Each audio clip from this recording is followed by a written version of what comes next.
I will now call to order the Monday, March 26, 2012 informational meeting of the Sioux Falls City Council. Welcome to all of you here at Carnegie Town Hall, those viewing us at CityLink or at siouxfalls.org. We'll start today's meeting with a staff report from City Clerk Lori Hogstead. Lori? Thank you, Council Chair and Council members. We will start with the election. Today is our deadline for voter registration for the April 10th City Municipal School District election. I did check with the county, and new registrations have been received, but it's been an average amount. Number of absentee votes, that began on March 13th. We have 206 at this time. Election supply suitcases were packed this past week, and we will be taking those over to the IPC next week to prepare for the election. Both Tamara and myself are going to attend training sessions this week on the e-poll books, and that will be held in conjunction with Minnehaha County election officials, Sioux Falls School District, and state election officials. And as far as meetings today, our land use meeting for today after the informational is canceled. A special City Council meeting will be held at 5:15 today on the financial software contract. A joint City-County meeting will be held in Lincoln County at 7 p.m. And just a reminder that on Wednesday there will be a District 3 meeting with the South Dakota Municipal League, and that will be at 6 p.m. at the Washington Pavilion. And then on Friday there will be an Urban Agricultural Task Force meeting, and that will be held at the Ronning Branch Library at 3:30 p.m. End of my report. Thank you, Lori. Are there any questions? If not, we'll go on to City Council open discussion. Council, do you have Councilor Brown? We are normally scheduled for a fiscal committee meeting the first Monday of the month, so next Monday, April 2nd. But Jamie visited with me. We do not have any agenda items unless there are members of the committee or other council members that have items for us to discuss. So give that some thought, and please let me know as soon as possible so Jamie can get that agenda together if we do need to meet. Otherwise, we will just cancel next month's meeting. Thank you, Councilor. Are there any other? Councilor Erpenbach. Thank you, Councilor. Something that I emailed to the group earlier, just as an FYI, I wanted to see if anybody was really interested in it. I subscribed to a blog from the National League of Cities, and this was something that Councilor Anderson and Councilor Aguilar and I learned about early on. Has it been 2 years since we went to Savannah? Yeah, so we went to this National League of Cities thing, and we reported back to Council about economic development. One of the things they were talking about then was the community development block grants and how much they were going to be cut over time. And the cut now is up to 25% of what it used to be, about $4 billion. And the question from League of Cities is, are we interested in writing a letter to our congressional delegation? Are we interested in maybe each of us contacting them separately? Is this something we're interested in at all? Based on what we know about CDBG funds in Sioux Falls, so we've used them for economic development, we used them for housing rehab type things, and none of our congressional delegation has signed on to the there's a letter of support to the appropriations committees. None of them have signed on. I did talk with Director Smith earlier last week, and he said that Senator Johnson will usually support the legislation, but doesn't usually sign on to the letters. But I just didn't know if it was something that we were interested in doing as a group, just throwing our support out there. Is this something we're even, do we watch federal legislation much? This is one that's pretty near and dear to my heart, but maybe not for the rest of the group. I just was looking for feedback. Feedback for Councilor Erpenbach? Any comments? Councilor Anderson.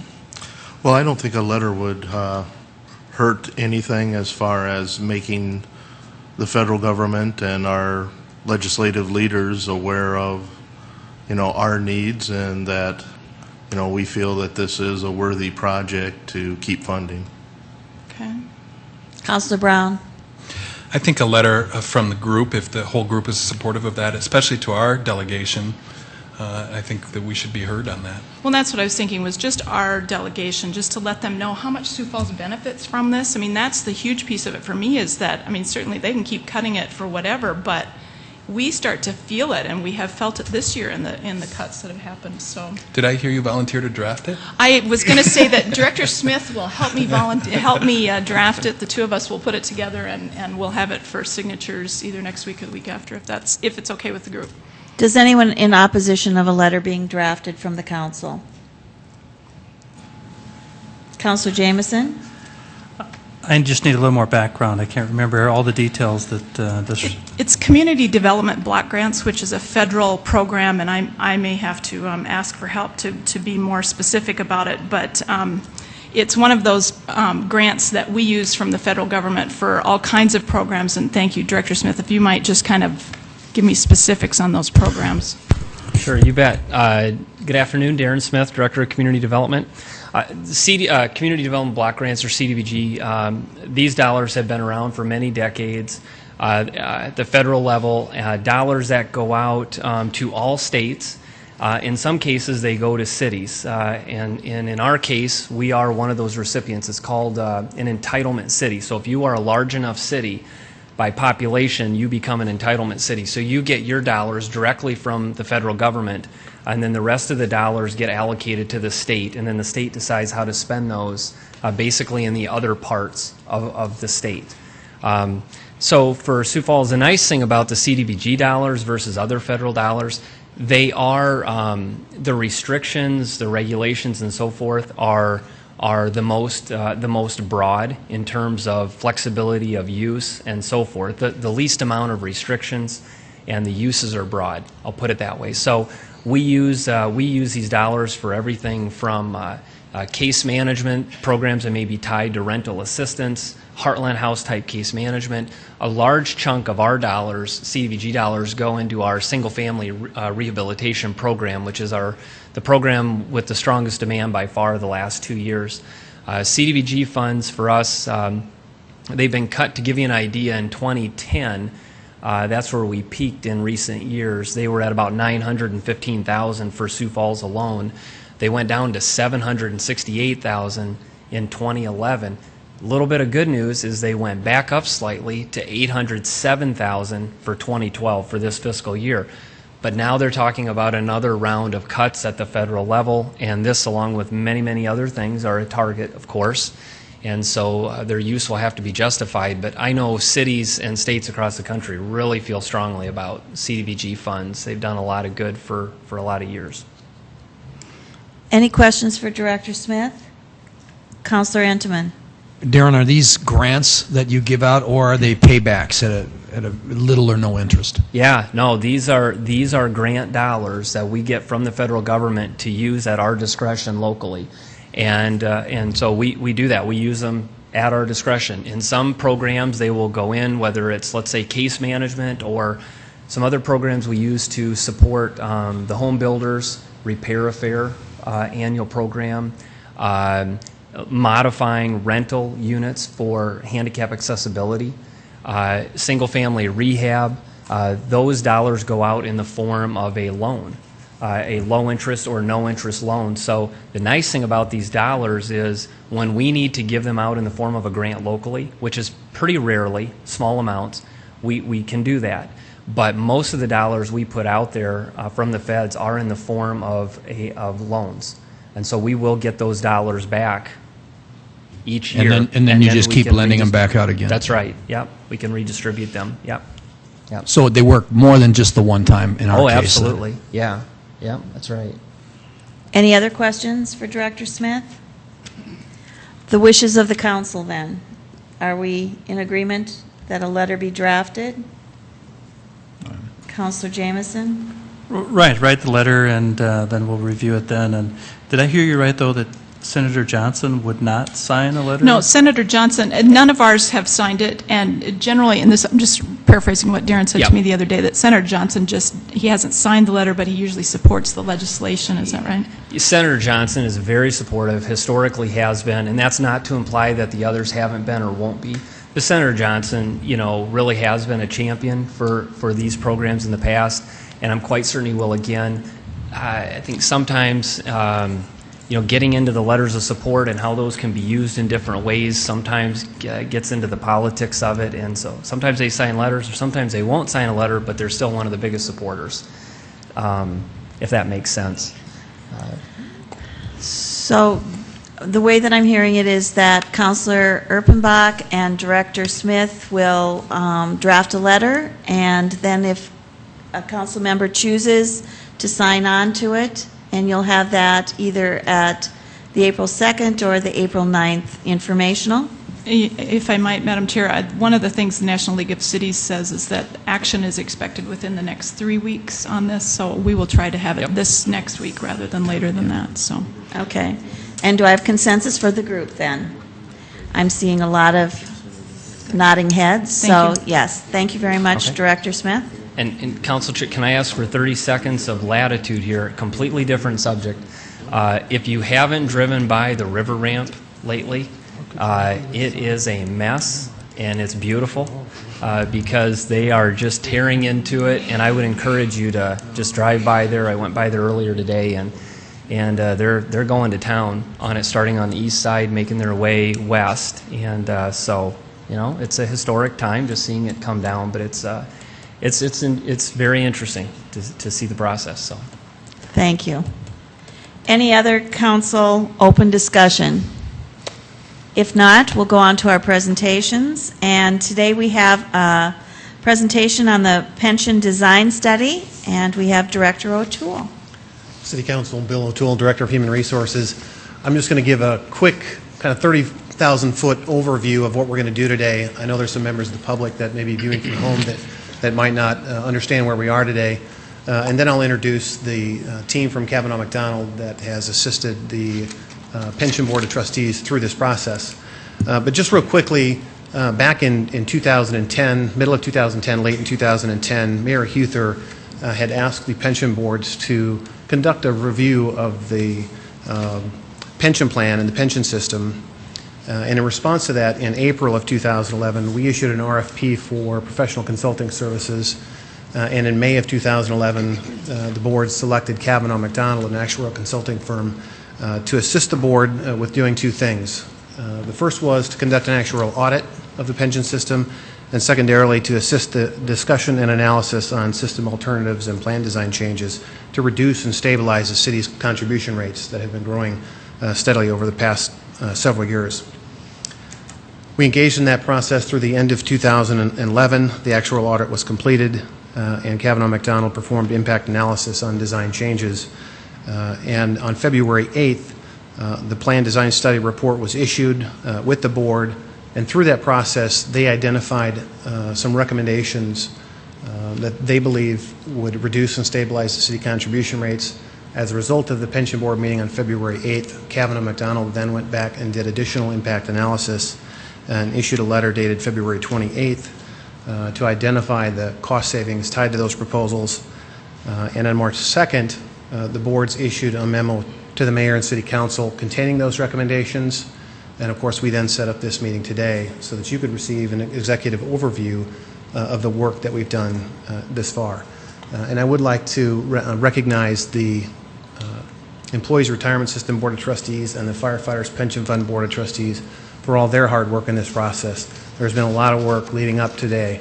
We still have more work to do, but I commend them for the work that they've done. I think you'll see real quickly the fruit of the work that they have engaged in. Without further ado, I'll introduce Tom Kavanaugh, Eric Gary, and Pat Beckham from Kavanaugh McDonald. And I believe Tom Kavanaugh is the principal. I think he's going to lead the discussion, so I'll turn it over to Tom at this point. Madam Chair, Councilors, it's a pleasure to be here this afternoon. I'm going to try in about a half an hour to summarize the work that's been going on for the last 10 months or so, hopefully give you an overview of what's transpired, what was looked into, and how the boards came to where they're at the current time. And then I understand you have a very busy afternoon and evening, but to the extent you have time, we'd be delighted to answer any questions when we're finished. I tend to be a little challenged with these, so hopefully oh, there we are. Okay, great. So I'd like to cover the scope of the project briefly, although Bill really has done that. then deal with some of the goals and objectives we looked at, give you a little bit of background quickly on actuarial matters so there's a little understanding of what we're trying to look at. Talk a little bit about the alternatives we considered and the recommended changes that were made, and then the cost impact of those proposed changes. Bill already went through the RFP issue, and so I'm not going to repeat that.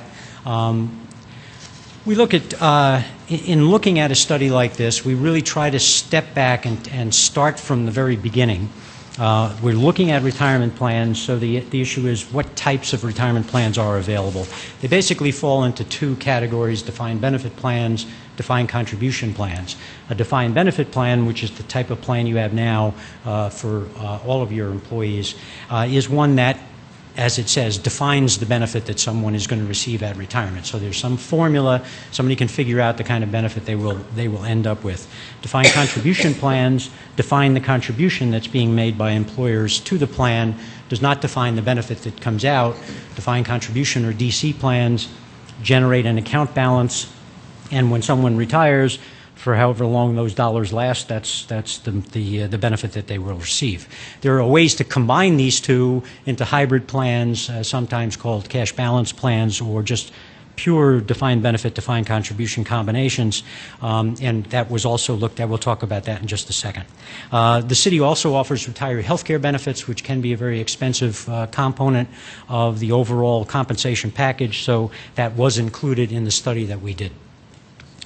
I think we're all aware of the recent market downturn, and it's put upward pressure on employer contribution rates for the pension plans at a time when revenue growth is uncertain, which has led to this plan design study. There's significant activity in this area. You folks are not alone in this at all. For an example, from 2009 to 2011, 43 states enacted major pension changes. There was restructuring that was done both at the benefit level and the contribution level. Changes were dependent, of course, on legal provisions. Some states have guarantees with regard to benefits for existing members that don't allow for changes to existing benefit structures. Typically, the revisions were made to the current plan rather than replacing the traditional defined benefit plan. Often that resulted in a new tier for new hires, which is ultimately what the boards have recommended to you. And then the costs have been shifted to employees through higher contributions and lower benefits. My absolutely favorite slide of all time from an actuarial perspective, and hopefully you can appreciate it. This is basically dollars in equal dollars out. You can't, mathematicians have to work with formulas. We can't get around it. So we have to offer you a formula. The contributions plus the investment income have to equal the benefits plus the expenses that are paid out of the fund. It doesn't matter whether you have a defined benefit plan, defined contribution plan, a hybrid plan, whatever you're doing, the dollars in have to equal the dollars out. And so you can see here, in terms of trying to impact the cost for the employer, what are the levers that we can draw on. Investment income is based on the asset allocation policy and the investment policy of the boards, and is being worked at to provide the best return for the risk level involved. So, and expenses are just not that high. So the levers are really the benefit levels that are being paid out and the contributions being made by employees if you want to try to affect what employers are going to end up having to pay. Another thing that we kept in mind in looking through this program was that the retirement benefits are really just a part of the overall compensation package. They impact recruitment and retention of employees, and the changes needed to be designed to help the city attain the goals regarding city employment, which we understood to be attracting quality applicants, retaining those that gain experience and qualifications, providing incentives for them to stay within the city and move up their career path as opportunities occurred, and doing all of this within an economic rationale that made some sense. So let's turn to the current pension benefits to set the stage here for what went on with regard to the studies. Your plans are very well funded. They're basically at about 90% funding. That's a lot higher than the vast majority of public retirement plans in the United States. The ARC, what we call the annual required contribution, has always been contributed. You have a closed amortization period on your unfunded accrued liability. I'm going to talk just a little bit more about this unfunded, but it's at 13 years on the pension side, 25 years, as you'll see in a moment, on the healthcare side. 13 years is a very short period of time. The majority of public plans in the United States are using a 30-year amortization period for their unfunded. So basically, you're saying this mortgage you've got, this unfunded liability, you're faced with paying it off in the next 13 years, whereas most systems are taking the next 30 years to do so. So you're really in great shape from that standpoint. You've had no benefit improvements for many years, so you're not adding to the issue from the standpoint of piling on benefit changes. And then the table at the bottom of this slide indicates for you the costs. A couple of different areas. There's a normal cost rate and an unfunded accrued liability contribution rate. If we take the normal cost rate and look down a little bit at the employee contribution rate and subtract those two, that number is really the ongoing cost of the current benefit structure to the city. Once the unfunded accrued liability is paid for, that's the number that will continue on forever if the benefit structure is not changed at all. The unfunded accrued liability contribution rate is that mortgage payment that you're making for the existing unfunded accrued liability. And that number, again, is currently based on a 13-year funding, so that 13 years from now, that number would stop. You would, if you kept on your schedule, whatever it went to, it might go up, might go down. In fact, the next couple of years, it most likely will go up from where it is here. This is based on the 2010 actuarial valuation, because of actuarial asset losses that will be rolling in for the next couple of years. So there will be some upward movement. We'll show you a little graph about where those numbers are going to go in the future, we think. Need to take a couple of minutes to talk about this unfunded actuarial accrued liability. It's a result of a number of things. You create an unfunded accrued liability when you grant benefit improvements. I know you haven't done that in quite a while, but when you do, you tend to create an unfunded accrued liability. And then the other major piece that generally adds to that unfunded, once you've got your system started, is any losses that are generated, most likely from the investment return standpoint. So if you don't meet your investment return assumption in the annual valuation each year, that amount of dollars eventually finds its way into the unfunded accrued liability and gets paid off. The point that needs to be kept in mind while you look at all of this and consider the changes that have been recommended to you, that the unfunded can't be reduced without reducing benefits for current retirees and actives. There was no desire to change the benefits of current retirees. It's difficult to change the pension benefits for current active members since they're subject to a vote of the active members. So the option available to the city for cost reduction immediately from that standpoint seemed to be an increase in the employee contribution rate. This is a legacy cost that has to be paid regardless of the changes you do to new hires. You could stop the pension plan for new hires, not provide any pension benefit whatsoever. You would still have this unfunded accrued liability you needed to pay off. However, by changing the benefit structure for new hires, you do generate some savings in the future, and we'll take a look at that. The alternatives considered, this just gives you a laundry list of what the board considered over this last 10 months or so, and we'll talk about a couple of these as we go through, looking at the South Dakota State Retirement System, looking at a DC plan, looking at hybrids, looking at retaining the current defined benefit plan but making some changes there, and also looking at the health care benefits and making changes there.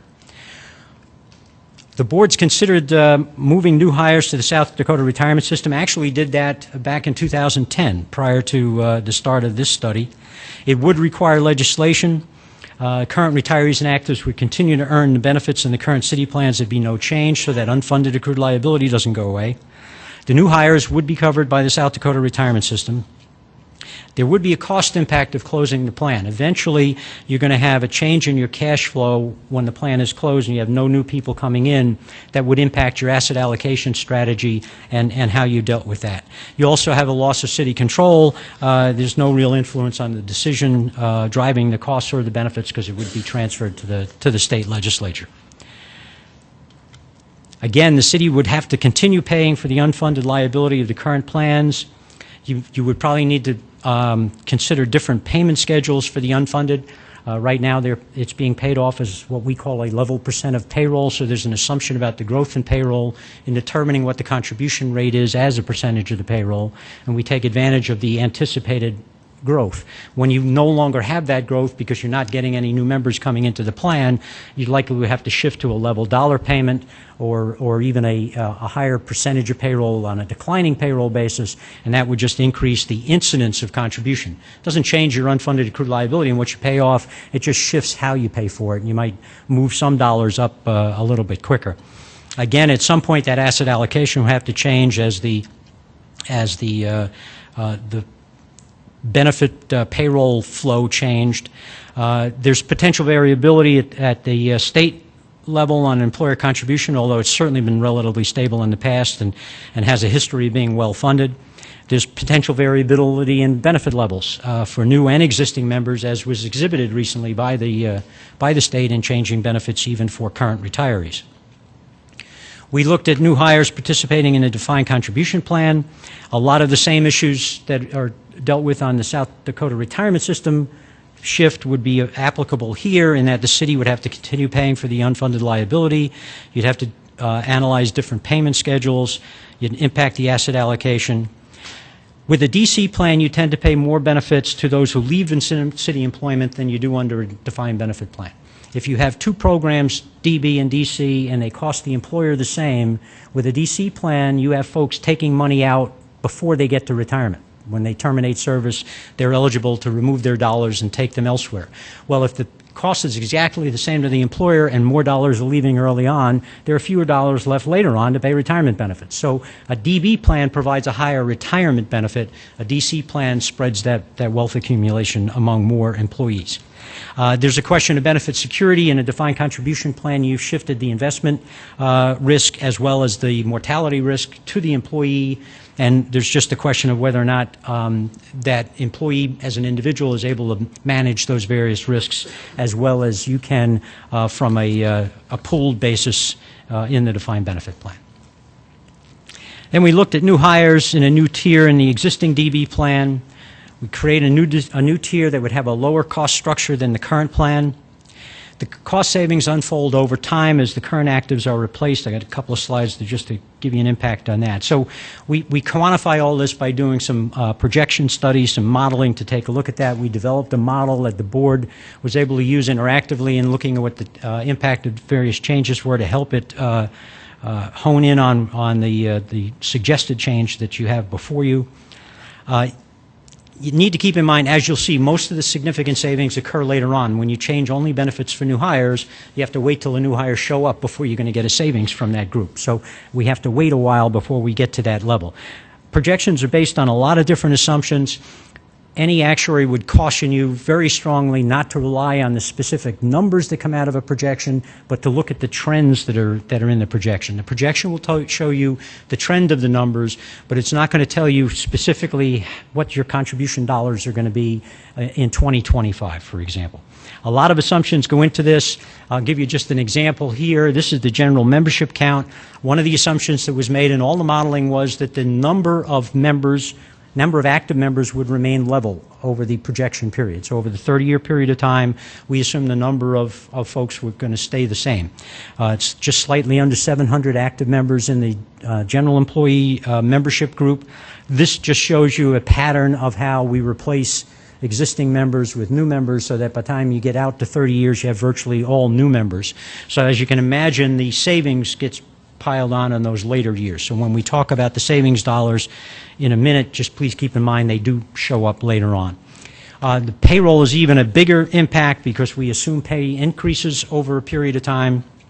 We get larger pays even though the number of active members stay the same, and those larger pays also influence the dollars that get saved because most of the savings, as we look at it from an actuarial standpoint, are as a percentage of payroll. When the payrolls are bigger, then the dollars are bigger out the back end. Well, if you're going to do some changes, where's the biggest bang for the buck, basically? And the way we started looking at that is there's all kinds of changes that can be made in the benefit structure, but where can we get the most from it? What we did was we took that normal cost that I showed you on a previous slide, that ongoing cost for benefits, and broke it down into the various categories: retirement, death and disability, deferred vested benefits, and refunds of employee contributions. And I think by looking at this table, you can quickly see that the big bang for the buck is in the retirement benefit. That's where, if you're going to make changes, you need to make them if you're going to have some savings in the cost. So, in analyzing this with the board, we broke it down into these categories. We said, where are the greatest savings? Well, again, they're in that retirement benefit. And the benefit multiplier in the retirement eligibility definition, in the COLAs that you provide to members, in the lump sum pay, whether you include that in final average salary or not. You still get large savings by looking at the number of years included in the final average pay calculation. The longer the period, the more savings you tend to get. And reducing disability benefits for public safety employees tends to save some dollars. You get very small savings out of playing with the vesting period or lowering the interest rate on employee contributions, looking at pre-retirement death and disability benefits for general employees. It just doesn't get you a whole lot of dollars. It's not worth it. There may be policy reasons why you want to look at those issues, but from a cost standpoint, they don't do you a lot of good. I'm going to turn it over to Eric Gary at this point. He's going to go through some of the slides on the health care issue. What's the magic button? The right one. Thank you. My name is Eric Gary. I am Chief Health Actuary at Kavanaugh McDonald Consulting, and I will quickly run through what we looked at in reviewing the retiree health care portion of the current pension plan. This is a quick, big overview of where the plan sits today. As with the pension plan, the ARC has always been contributed. The funded ratio is a little lower, about 40%, but it's important to keep in mind that in terms of what I call OPEB, other post-employment benefits, or retiree health care, that's actually a very high number in comparison to many of the other plans from the municipal up to the state level. I think the big thing to keep in mind here is similar to the pension. As you roll down the components of the cost, you will notice that the focus is on the retirement portion of the benefit. So again, if you want to look at stabilizing and or reducing the cost of the plan, the best place to look or to focus is going to be on the retirement component. The challenge unique to the health plan over the pension plan is really to focus on one of the two main objectives of our study. Those two objectives were reduce and or stabilize the costs. With the healthcare component, we really wanted to focus on the stability element.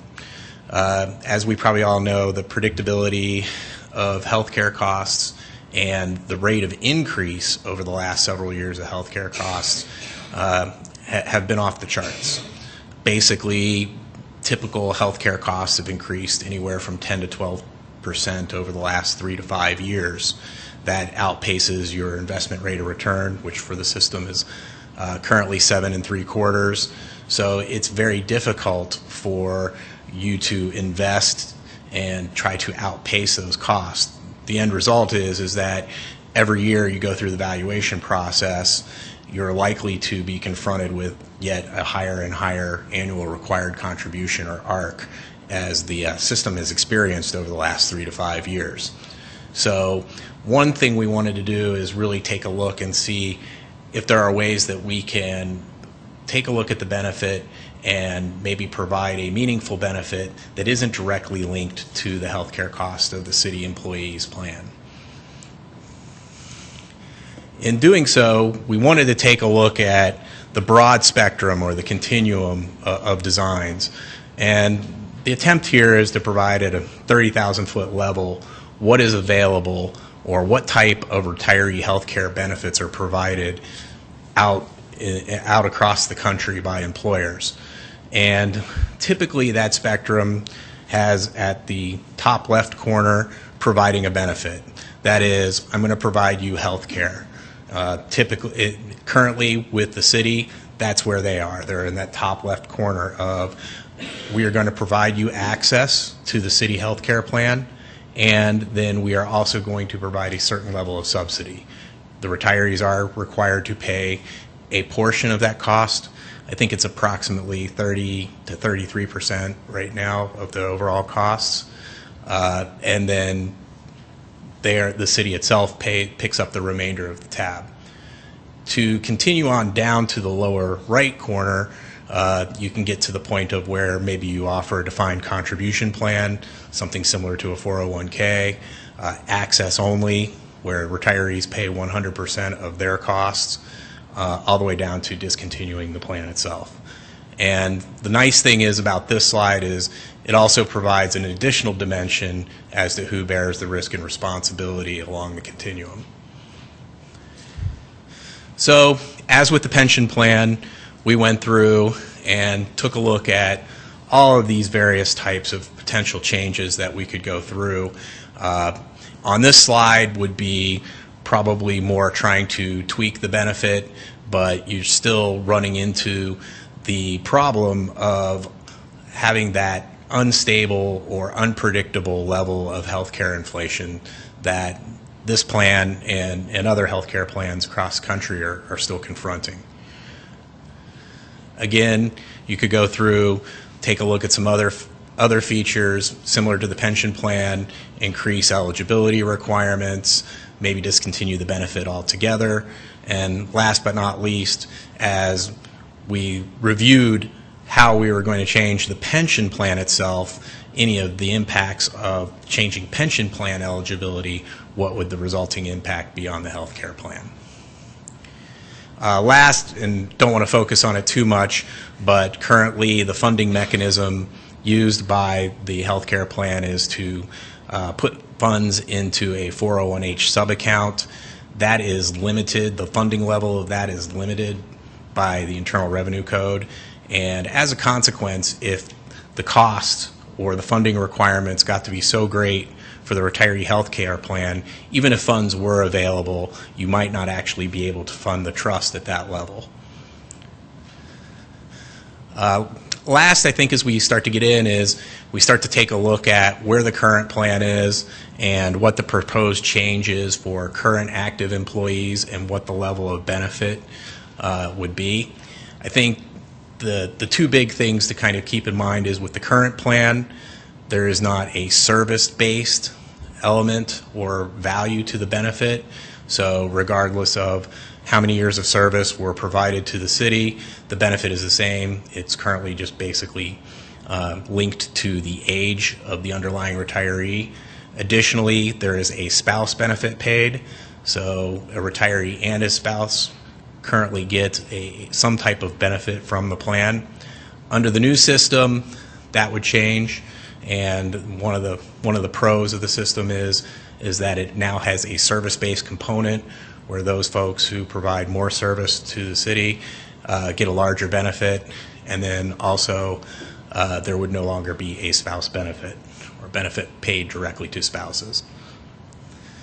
And for the remainder of the presentation, my colleague Pat Beckham.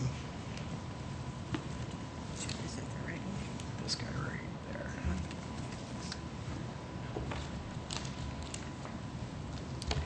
Good afternoon. Pleasure to be with you. I'm going to spend a little bit of time to talk about the specific recommendations that the board came up with, and I can assure you that they were diligent and spent a lot of time arriving at these decisions. We were really impressed with the effort put in. It's hard to spend multiple hours of time with 3 or 4 actuaries and maintain your sanity. They all made it through. On slide 27, first and foremost, there was consensus that there would be no change for current retirees. I think Tom mentioned that earlier. For current employees, the proposal was to increase the employee contribution rate for all groups by 2% over a 2-year period, so 1% each year, beginning in 2014 on the pension side.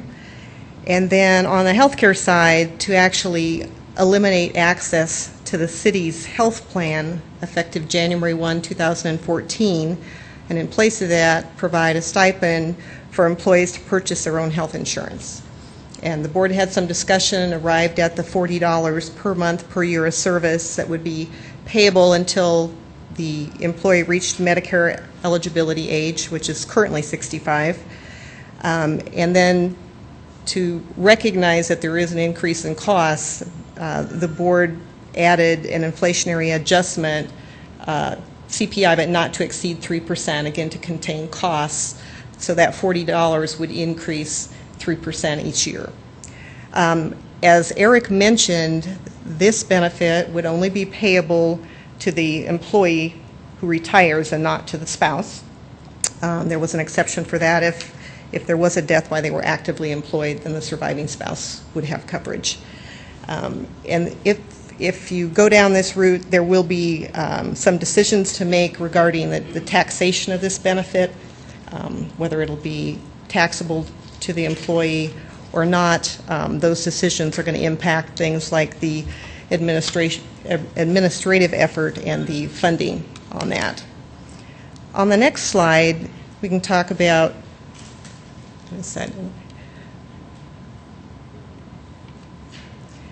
changes for new hires, for future employees. And we've categorized that as those hired on or after January 1, 2013. That may not end up being the magic date, but for purposes of our modeling, that's what we reflected.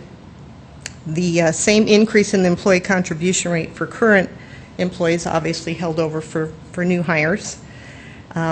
The lump sum payments that are included in the calculation of final average salary were eliminated for new hires. So the payments may still be made, but they will not impact the final average salary and the pension benefit for those employees. For general employees, there was a change in what we call the normal retirement age. That's the age at which you can start receiving benefits without any kind of a reduction. So currently, there is what we call a rule of 85, which simply means your age plus years of service have to be at least 85. Or you can retire at age 60 with 5 years of service. The proposal is to move that to age 60 with at least 30 years of service, or an employee would have to go until they were age 65 with their 5 years of service. And then the proposal is to discontinue retiree health care benefits for future hires. So as Tom said, we created a model and did a projection over a 30-year period. As he mentioned, this is based on many, many assumptions. We're not really trying to predict what the contribution rate will be in 2040. This is comparative information, so we can look at these different benefit designs and try to quantify the impact, the cost impact. So this matrix shows you for each change, and this is the health care plan, it's the retiree medical, and for each group, what the savings were. So for current employees, by eliminating access to the city's health plan and providing the stipend of $40 per month, for general employees that save $43.8 million. Firefighters 25.9, police officers 31, totals across to 100.7. Now remember, their proposal, the board's proposal, is to provide the inflation adjustment up to 3% on that. So because the benefit's increasing, the savings is going to go down. And that's what that second line is. So for general employees, by providing that 3% inflationary adjustment to the $40 stipend, the savings goes down 8.3. So the net for general employees would be $35.5 million. Everybody following the math there?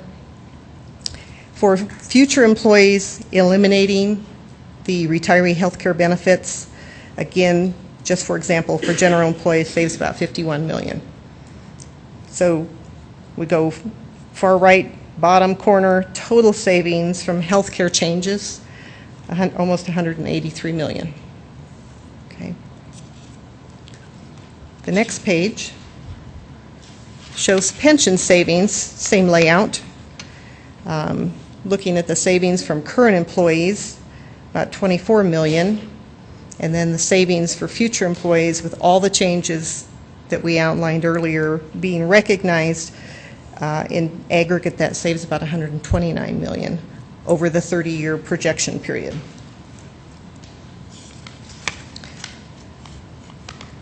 We're actuaries, we like numbers, but we recognize that lots of people don't. So we put a graph that's a little easier on your eyes in here. This is a graph where the blue line shows the current plan provisions if no change were made. And again, all actuarial assumptions were met. The number of active members remain constant. Payroll increases as we expect. The blue lines are where your current plan costs would drive over the 30-year period. The red bars, which are lower, are the proposed plan changes. So the difference between those bars is obviously the cost savings. And that's for all groups combined. So that graph on page 31 is in terms of dollars, contribution dollars. Now remember when Tom showed you the graph of payroll, it's growing significantly over 30 years. So if you look at the next page, this kind of puts that in context where we're looking at costs as a percent of payroll. Okay. So again, significant savings over that period, in particular in the out years there.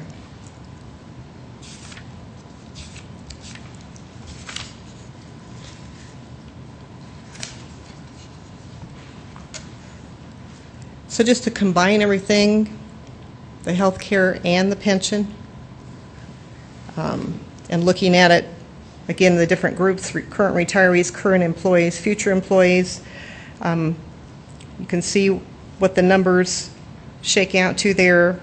The aggregate savings over that 30-year projection period is about $312 million. Broken out, general employees about $169 million, the firefighters plan $66 million, and the police officers about $77 million. We've included some general information in the appendix. We don't intend to cover that. We want to make sure that there's time for you to ask your questions, so I think we're done with our presentation. Thank you. Questions from the council?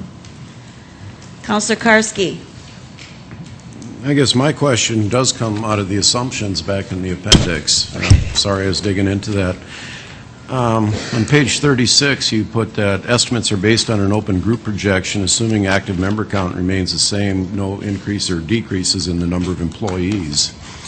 And, I mean, even if we were to take a 0.5% increase in employees, a simple 5 employees a year, roughly based on 1,000 employees, and amortize that out over 30 years, we'd be looking at significant numbers, wouldn't we? If there's growth in the active membership, the numbers will look better. Look better. Right. The savings is coming from new people. And you're unfunded. That's going the other way. The payment's the same amount. Okay. And you're spreading it over larger payroll. So as a percent of pay, the UAL payment would go down. Okay. But you're saving more. I mean, your new people coming in, actually, if you grow that group, it actually will help. Okay. It's pretty common when we do these projections to try to keep the count constant, so the benefit of an increasing active member count doesn't camouflage the cost savings. Councilor Jameson. Maybe a question for the administration, if I could. Bill, I guess. In the design plan, the plan design study, one of the premises was based on the fact that future revenue was uncertain. Future revenue growth was uncertain. Do you still feel that way? Well, I think, yes, that's a variable. I mean, and that's what's driven some of these costs. You know, as we said at the outset, I think from, was it since 2001 or 2005, the cost doubled in the pension system, and we're looking at contribution rates and costs that really are rising at unsustainable rates. And I think a do-nothing strategy is not a good strategy. And then that's why the board did and undertake the work that they did to come up with some proposals to address those costs. And as you heard, I think you heard you have a well-funded plan, a well-managed plan, but a plan that is expensive for a number of reasons. So we're trying to change course and take responsible measures today to help maintain the viability of the plan moving forward.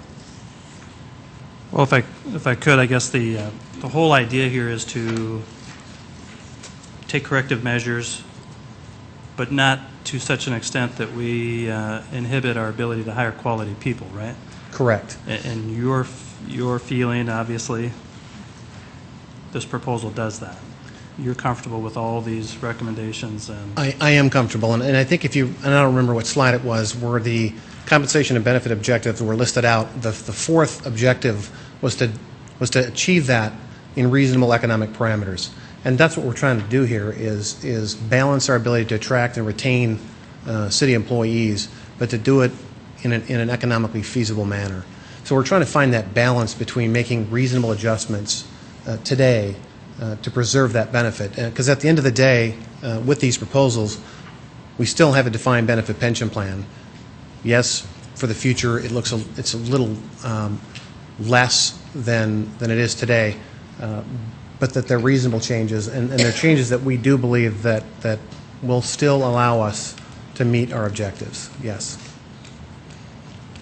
It was a long yes, wasn't it, Counselor? I apologize. I feel like we should have an acronym test, too, after that presentation. Counselor Rolfing. Thank you. I have a number of questions. I hope that's okay. Tom, could I visit with you for a minute? I like the way you give your presentation in a nice, slow, methodical method. You're dealing with an Irishman who used to be from New York. I can't talk slow. It's impossible. And you got to use your hands more. It's just impossible. Would you, on page 5, or not on page 5, it doesn't make any difference. What you're using a 7.34% rate of return. Yes, sir. What have we been getting? Above that. Above that. Yes, sir. Okay. Recent period of time, maybe the last 5-6 years, you haven't been quite there. But if you look back over longer term, you've exceeded that return. What have we been getting in the recent? Does anybody? I think somebody's looking it up. Okay, while we're doing that, if we've been doing so well, why are we only funded at 90%? Why aren't we up closer to 100%? That one's a hard one for me to answer because we're coming in and looking at the situation now, having not had the benefit of the history behind where the dollars came from initially. But I would say that one of the very significant reasons why you're not at 100% now is what happened in 2008 and 2009. Those were tremendous asset losses. Eric mentioned that you're very well funded on health care, even though it's only 40% funded compared to others. And I tell some of our clients that have no assets set aside for retiree health care that you don't have to worry about the market, because if you don't have any money, you can't lose any. Unfortunately, when you get to a situation where, in your situation, you're extremely well funded, you're up probably at 100% funding, now you've got a lot of money in the market, so when the market goes down the way it did at 20-25%, you're losing a whole lot of dollars. Yeah. So you go from 100% funded to 80% funded overnight. Okay. So at 90%, but the market's way up now. But this is figured as of. Well, this is as of 12/31/2010. So we're in good shape right now. Then we should be in pretty good shape. Right now, today, yes, we're probably not too bad. 2011 wasn't a great year either, but the first quarter of this year has certainly gotten us back on track. Yeah. Okay. Got it. Slide number 9. That one.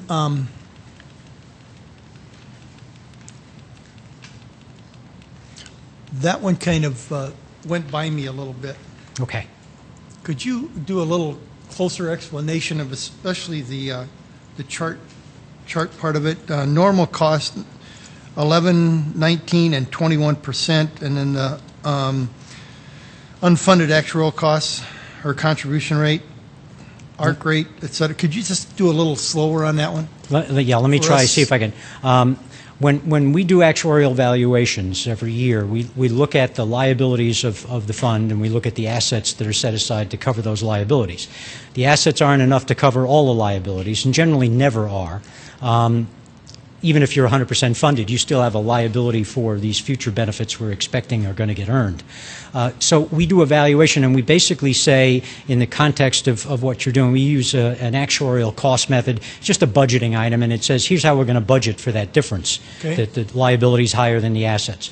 And the way we're doing it here, and it's the most common method that's used, is we say, what's the contribution rate we should have made for each active member from the date they were hired until the date we expect them to retire, so that when they retire, we've accumulated enough money to pay their benefit.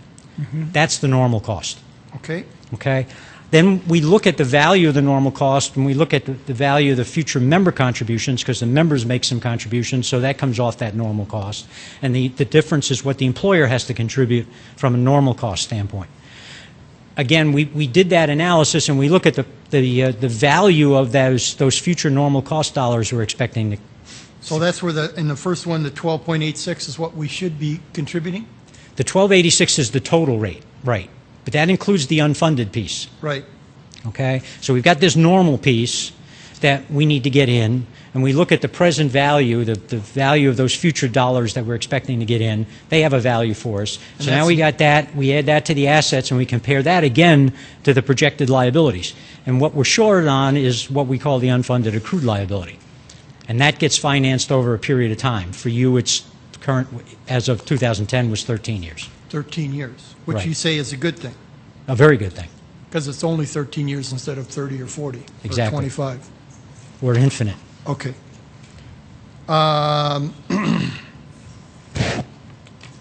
Okay, I'm going to go out to page 20. I have another note.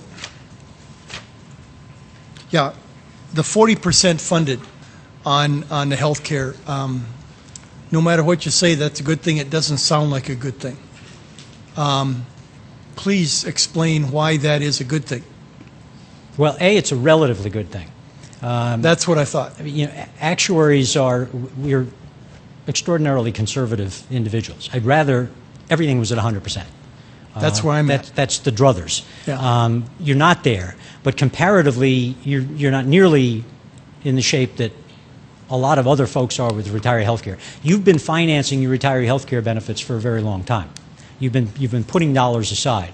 Since the Governmental Accounting Standards Board came out with some accounting standards, you've been separating that cost and reporting it separately in the valuation report and funding it separately on that basis. And you're actually down to 25 years, which is better than the 30 years that many folks are at. So you're at 40%, which is better than a lot of plans that are down in the teens and 20s.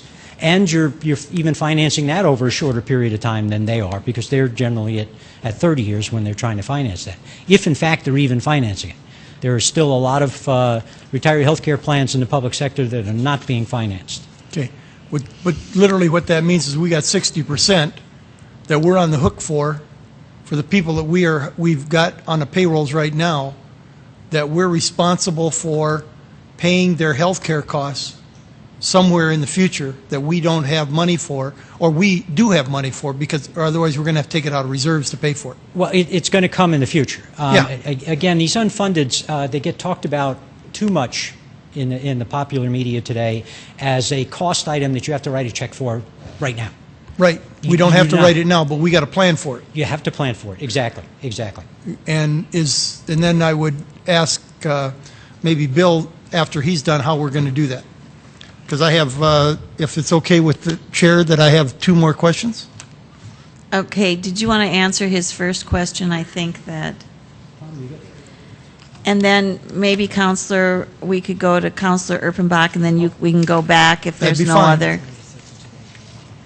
other. Your question about the total fund from 1996 to 2001, the total fund earnings is 8.3% annual average.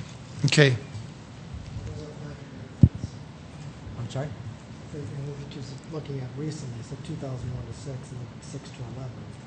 Yep, this 2006 to 2011, it averaged 3%, which is including that awful 2008 and 9.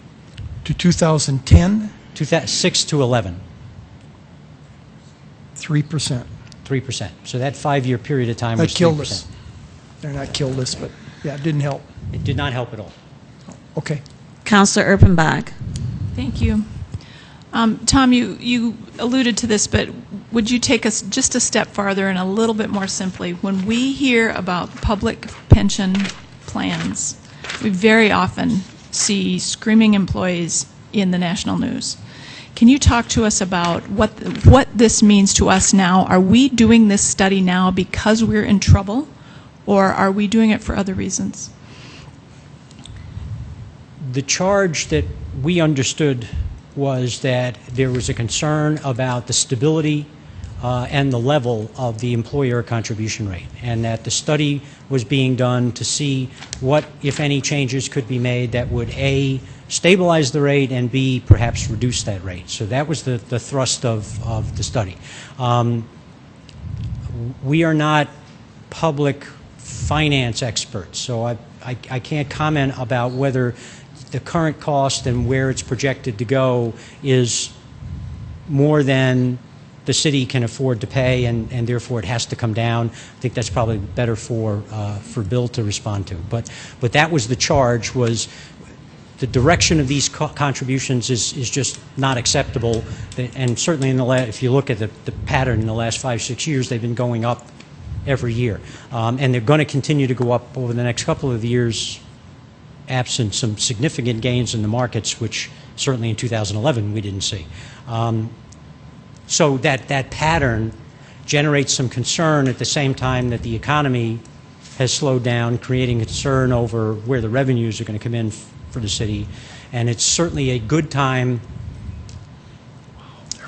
in my adopted state of South Carolina. You know, we say that it's tough to remember that your whole purpose is to drain the swamp when you're up to your knees in alligators. So it's better to look at it now while you're not up to your knees in alligators. You've got an issue you want to address. Now's the right time to look at it and decide whether you need to make a long-term change. Good. Thank you, Tom. If I might, for Bill O'Toole as well, please. Bill, what's the current contribution rate for employees of the city? Right now, the combined rate, I'll run through each of the respective divisions. For 2012, the contribution rate in fire is 34.86%. That's both the pension and the health liability piece. In the police division, it's 29.67%. And in the general division, it's 18.39%. So those numbers are percentages of payroll that we then contribute into the pension system. And recalling that police and fire don't make Social Security. That's correct. For whatever reason. Then would you talk about, one of the things that I'm most concerned about is, and it's your goal as well, is that idea that the city remains one of those places that people want to work. And I know in some of the reading that I did on, and I don't know if it was the original letter or what it was, but we talk about looking at market competitiveness for city jobs. Are there plans now for a future? I know we've done a study not that long ago, but do we have plans now for looking at that market competitiveness again based on this proposed change? What we have done historically is we have conducted a comprehensive compensation and benefit study about once every 8 to 10 years. And we did this in 2009. The Siegel Company came in and did that comprehensive look for us. But we're always gathering compensation data and comparing whether we're in collective bargaining. We're always looking at data. But you're getting to the heart of the issue, and absolutely the board was concerned about this as well. The pension is one piece of a larger overall comp and benefit structure, but we do believe these changes are reasonable changes and won't allow us to slip in such a way that we don't believe we can't still continue to attract and retain good employees. Well, and my concern then is, and it's a terrible concern to have, but our unemployment rate is so low. You know, at what point does the city compete with jobs that are better paying and require more education, and we just can't keep up? That's my fear. Then if I could, just one other question about the timeline for this approval. I mean, we have this plan, and you said there's a lot of work left to be done. Can you kind of walk us through how that's going to work? And I don't want to presume what the council would like to do, but one of the recommendations I certainly have is or would envision, is perhaps the chair would consider maybe referring this to maybe fiscal committee that just canceled the meeting a little while ago, and to help digest some of the girth of information that is part of this important process. But I think it would be very reasonable to have at least 4 weeks to have some dialogue with administration as well. One of the things that we're going to do, and I visited with the mayor about this as well, is we'll provide the council with administration's recommendations as well as the council looks at this, probably in the next week or so that you have that information as you're processing it as well. But I think 4 weeks would be hopefully an adequate amount of time for some of that ongoing dialogue to happen, because depending on ultimately, what is identified and pursued, we have education seminars that we need to give active employees before they can vote. So that's kind of that ongoing work that still needs to happen. But I think if the council took a month to process some of this, that would seem to be reasonable to me.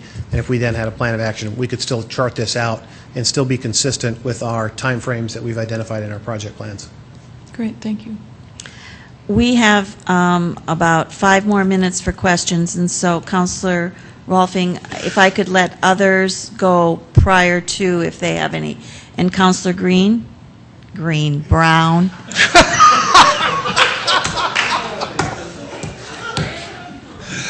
St. Patrick's Day is Don't over. ask me. Don't ask.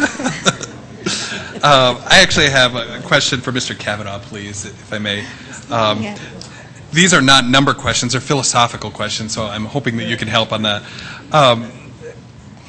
From a philosophical standpoint, should public employee benefits match the private sector? I think that philosophically, from my perspective, the overall compensation package for comparable jobs should be about the same. So if you've got a situation where direct pay is higher in one than the other, then you can offset that with lower pension benefits.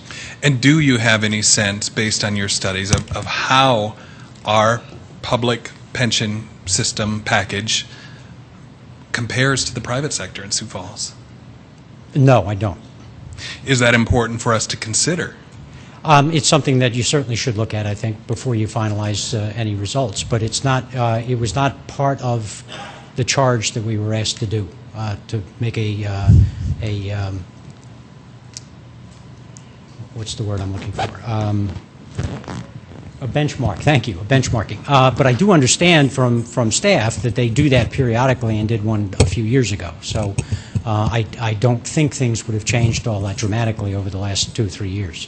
Director O'Toole, can you address that at all for how we compare? And I'm not looking for anything in depth. We can go that route later. The compensation and benefits study that was done in 2009 did take into account at least private sector wages as a component of the overall analysis.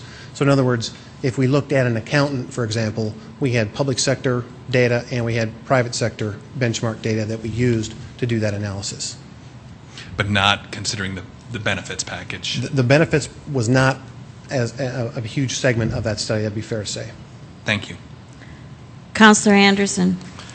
Bill, just if you'll, one more please. Just basically to show that this isn't something that just come out of the blue. In 2009, you and I had a discussion in your office about pensions, and you told me at that time that this study was upcoming. So it is something you guys have been thinking about and looking at for some time, correct? Yes, we've been looking at this for quite some time. And as I said at the outset, in 2010, after Mayor Huther was elected, it was something that was one of his significant issues that he wanted tackled, and we've been pursuing it.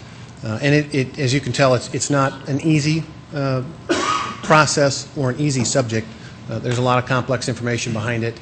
But we are tackling it and moving forward, and hopefully at the end of the day we have some reasonable recommendations and reasonable outcomes that meet our objectives. Ken, now that we've seen this starting point, what type of contribution has our unions had in developing this, or I guess negotiating at the next step, and when will we hear from them? The pensions, as a rule, they're identified in city ordinance, so that is not a matter of bargaining or the bargaining process. But the employees' retirement system and the firefighters' pension fund have employee representatives, 2 of them on the fire, 2 of them on the employees, and 1 from police, that represent the interests of all the members, not just the union employees. And their voice was heard through this process as we came to the board's recommendations. Are we going to be able to hear from them, though, in committee or as we move forward, as the council starts looking at this? I believe if council wants to have that part of your process as you work through this, that's entirely up to you. Okay, thank you. Councilor Rolfing, 1 question. We've got Yes, ma'am. 3 minutes. Yeah, you. Bill, thank you. And that's kind of the question, one of the questions I have.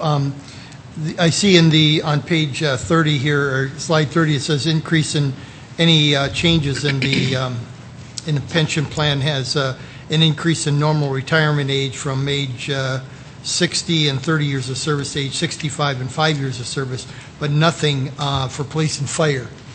Why no change there? Is that part of the bargaining process or what? One of the issues that was discussed as it related to public safety employees at the pension board level is that there is mandatory retirement levels for public safety employees. By who?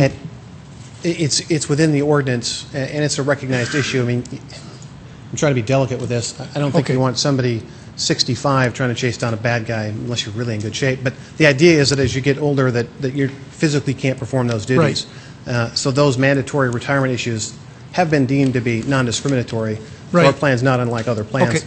But because of that, that was one of the reasons you did not see a proposal from the board that dealt with increasing the age and service requirements for public safety employees.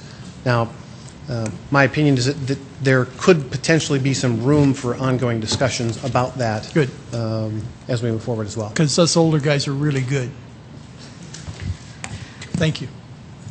Thank you. Due to the special meeting that will start at 5:15, we'll have to adjourn this meeting, but we will continue this discussion in fiscal committee meeting on Monday.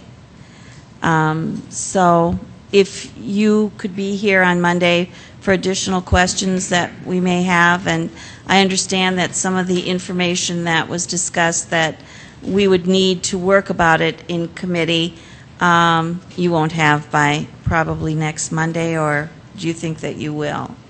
Which the administration recommendations, and we will work to try to meet that deadline. Madam Chair, yes. if I might suggest, maybe we could talk about that 2009 wage study, a review of that. Since that information is ready and available, that might be a good starting place for the fiscal discussion. Yeah, we'll bring copies of the study.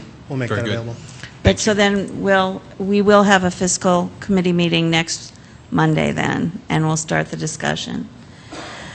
Thank you very much. It was very informative, and we will adjourn this meeting.